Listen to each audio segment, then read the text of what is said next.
ناظرین السلام علیکم، چینل اختر انفارمیشن میں خوش آمدید۔ ناظرین، مجھے خدا پہ یقین ہے کہ آپ کے آج کے ایپیسوڈ میں آپ دیکھیں گے کہ ناظرین کا جھوٹ سامنے آنے ہی والا تھا کہ اچانک حماد کی والدہ کی طبیعت خراب ہو جاتی ہے۔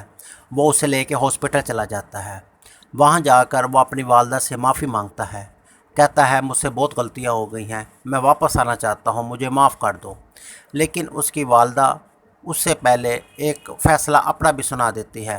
وہ کہتی ہے کہ ہم نے بہت دفعہ کہا کہ آپ واپس آ جاؤ، لیکن آپ واپس نہیں آئے، آپ نے اپنا فیصلہ سنا دیا۔ آج میں بھی اپنا فیصلہ سناتی ہوں۔ میں اور ریدا اور بچے ہم ہمیشہ کے لیے امریکہ جا رہے ہیں، ہم یہ ملک چھوڑ رہے ہیں۔ یہ سن کر حماد بہت پریشان ہوتا ہے اور وہ کہتا ہے کہ ایسا نہ کرو، لیکن ریدا یہ سب کچھ سنتے ہوئے بھی چپ رہتی ہے، خاموش رہتی ہے، وہ ایک لفظ نہیں بولتی۔ حماد گھر آ کر بہت پریشان ہوتا ہے۔ دوسری طرف ریدا، اس کی ساس اور بچے امریکہ جانے کی تیاری کرتے ہیں۔ حماد کوشش کرتا ہے کہ وہ نہ جائے، حماد واپس آنا چاہتا ہے، لیکن وہ کس منہ سے واپس آئے؟ اس نے بہت غلطیاں کی ہیں۔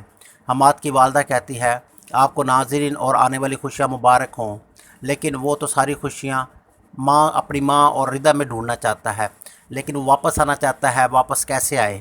وہ کس منہ سے آئے؟ اس نے ریدا کے ساتھ بہت زیادتی کی، ماں کی بات نہیں مانی، صرف ناظرین کہنے پہ۔ وہی ناظرین جس نے اسے بار بار دھوکہ دیا، وہ سب کچھ دھوکہ کھانے کے باوجود صرف اپنے بچے کے انتظار میں اس کو برداشت کر رہا ہے۔ شاکرہ بیگم مسلسل دھوکہ دے رہی ہے، اس کو لوٹ لیا ہے، لیکن اس کے باوجود اسے برداشت کر رہا ہے۔ ریدا جو اس کی بیوی ہے، ہمیشہ صبر سے کام لیا، جس کے پاس واپس آنا چاہتا ہے، لیکن وہ اسے قبول کرنے کو تیار نہیں ہے۔ کیوں؟ اس نے اس کو بار بار دھوکہ دیا، اس نے بار بار اس کی انسلٹ کی، بار بار اس کے جذبات کو ٹھیس پہنچائی۔ تو ناظرین دیکھنا یہ ہے کیا حماد واپس آ جائے گا؟ ناظرین دیکھنا یہ ہے کیا حماد کی والدہ اور ریدا امریکہ چلے جائیں گے یا حماد ان کو روک لے گا؟ یہ سب کچھ دیکھنے کے لیے اگلی قسط کا انتظار کریں۔ مزید ڈرامہ پرومو کے لیے دیکھتے رہیے چینل اختر انفارمیشن۔